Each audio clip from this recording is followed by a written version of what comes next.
Assalamualaikum warahmatullahi wabarakatuh. Kembali lagi bersama saya Irfan. Kali ini kita akan membahas tentang Webpack ya. Kita tahu bahwa menggunakan modul dalam pengembangan website itu hal yang biasa. Dengan modul, kita dapat membuat aplikasi lebih cepat. Maka dari itu, modul bersifat shareable ya. Menggunakan 1, 2, atau 3 modul saja mungkin tidak masalah. Namun bagaimana jika terdapat puluhan modul yang kita gunakan dalam mengembangkan aplikasi? Tak jarang juga modul yang kita gunakan itu tergantung terhadap modul yang lain. Contoh, kalau kita menggunakan Bootstrap, secara tidak langsung juga kita membutuhkan jQuery. Kenapa demikian? Ya karena si Bootstrap akan berjalan ketika ada jQuery terpasang. Meski sudah belajar bagaimana memasang modul dengan npm, namun untuk menggunakannya kita masih menggunakan cara lama ya. Biasanya pakai TypeScript kemarin kan ya, TypeScript ya. Nah, saat menggunakan cara lama ini, ya, kita tahu urutan deklarasinya sangat vital ya. Kalau kita salah mendeklarasikannya nanti bisa salah juga. Dari permasalahan tersebut, jelas kita perlu tools yang memudahkan kita menggunakan modul dengan cara modern. Nah, berita baiknya tadi kita sudah bisa dapat menggunakan yang namanya modul bundler ya. Dengan modul bundle secara otomatis akan mengumpulkan semua modul-modul yang digunakan, mengurutannya juga dengan benar. Kemudian modul bundle membungkus modul-modul tersebut dalam satu berkas modul aja. Nah, salah satu modul bundle yang terpopuler pada saat ini namanya Webpack ya. Dengan menggunakan Webpack, kita dapat mengubah dynamic code dan modules dengan menjadi static code nih. Static code atau yang disiapkan atau digunakan dalam tahap production ya. Pada dasarnya, Webpack merupakan modul bundler untuk aplikasi JavaScript modern. Ketika Webpack dijalankan pada proyek kita, di belakang layar, Webpack akan mengobservasi modul apa saja yang kita gunakan dan membuat modul-modul tersebut dibungkus menjadi satu berkas. Bisa juga lebih. Gitu. Dengan menggunakan Webpack, kita dapat leluasa menggunakan modul yang saling bergantungan. Webpack akan menggabungkan seluruh modul yang digunakan, baik itu modul yang kita tuliskan sendiri atau modul yang kita dapatkan melalui npm menjadi static asset yang siap digunakan pada tahap production. Webpack pertama kali dirilis pada tanggal 10 Maret 2012 ya. Sebelum ada Webpack sebenarnya sudah ada terdapat tools nih ya. Namanya nih kayak model-model browser Refi ya. Nah ini sama ya seperti modul bundler juga. Browser Refi sejatinya memiliki tujuan sebagai tools yang dapat membawa node package apapun agar dapat berjalan pada browser. Yang namanya browser Refi ini. Sebelum ada Webpack ya.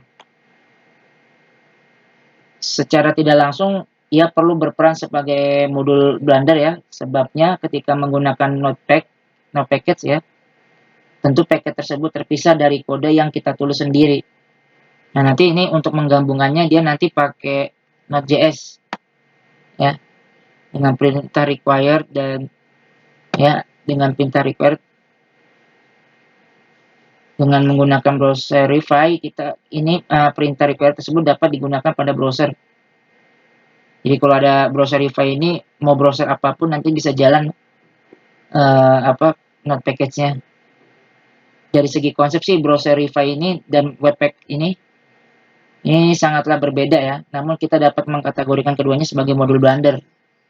Ya kelebihannya si Webpack daripada si browser Refi ini yaitu Webpack dapat memproses berkas modul lain di luar JavaScript seperti TypeScript ya. Ini ada Sass juga ya. Tanpa bantuan task runner seperti Grunt atau Gulp yang banyak ya. Ada Sass, ada HBS dan lain sebagainya. Nah, sekitar tahun 2014 hingga tahun pertengahan tahun 2015 nih browser Refi ini masih populer ya digunakan oleh developer. Tapi pada akhir tahun 2015 Webpack nih yang menggantikan kepopulerannya. Makanya sampai saat ini kalau nggak salah dia menyentuh di versi 4 ya. Webpack ini.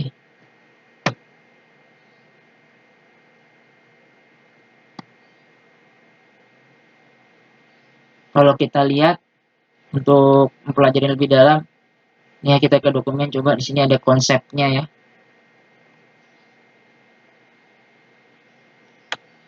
Ini ada core konsepnya ya. Ada webpack entry dan lain sebagainya, output dan mode dan lain sebagainya. Untuk lebih memahami bagaimana webpack bekerja, kita harus ketahui dulu nih core konsepnya ya. Ini kalau kita sebut ini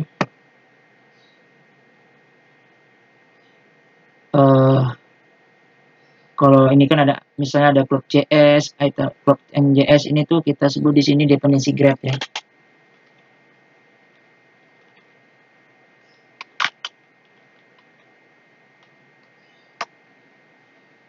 Nah, jadi kayak ada kumpulan file-file ya yang saling terintegrasi ya, entah dia ini komponen-komponen ya,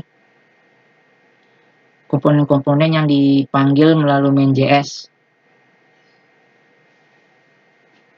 Nah, terus nanti di sini ada entry point dari webpack nih. Misalnya di sini kita bikin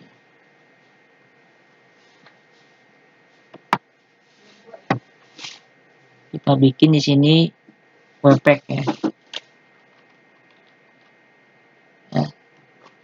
Nah, ini si index.js ini jadi adalah hasil bacaan ya, ibaratnya webpack membaca setiap entry point dan menganalisa setiap modul yang digunakan dengannya ya, gitu. Jadi baca dari di indeks ini.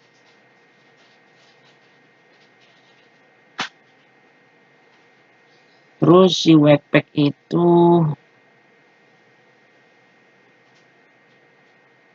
setelah dibaca gitu ya, dia itu membundle ya, membungkus si indeks tadi ya, jadi bundle.js. Misalnya ya, jadi bundle.js ini nanti bisa ditentukan sih nama-namanya. Jadi webpack membundle si entry point nih, entry pointnya si index.js ini, yang dimana index.js ini membaca komponen-komponen ini nih, yang bentuknya itu dependensi graph ya. Ini kita sebut si index.js ini entry point, dan setiap modul yang digunakan itu digunakan menjadi satu berkas statik ya outputnya. Nanti dari outputnya ini jadi bundle, jadi ini semua diringkas sama webpack jadi bundle gitu.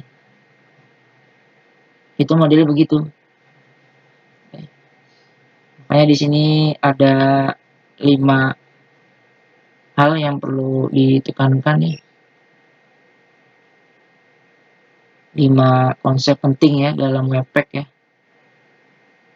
yang perlu kita ketahui sebelum menggunakan webpack itu sendiri ya. Dari 5 konsep tersebut kita tahu bagaimana perilaku dari webpack ketika ia dijalankan. Yang pertama itu entry.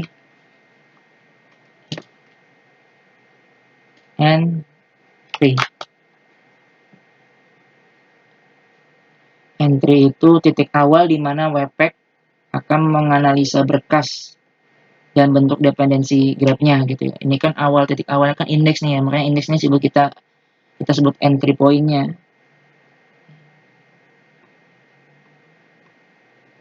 Yang kedua output,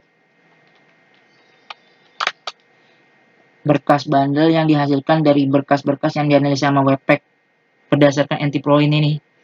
Jadi berkas-berkas ini dibundle jadi ini outputnya.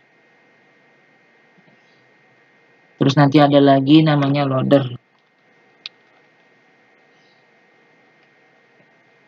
Transformation tools pada webpack ya, yang akan memproses setiap berkas selain JavaScript atau JSON. Jadi kalau misalnya ada selain JavaScript atau JSON diproses pakai loaders ya. Nanti yang kita import menjadi format yang dapat digunakan ke tahap production. Jadi dimasukin lagi, diimport jadi bundle.js. Dan lagi nanti dia plugin.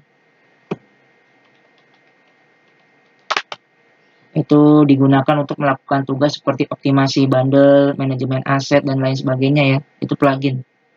Dan terakhir mode.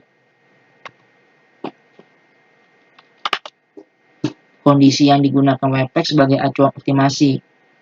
Apa saja yang harus diterapkan dalam melakukan tugasnya. Nah, mode ini bisa bernilai production, development, ataupun none.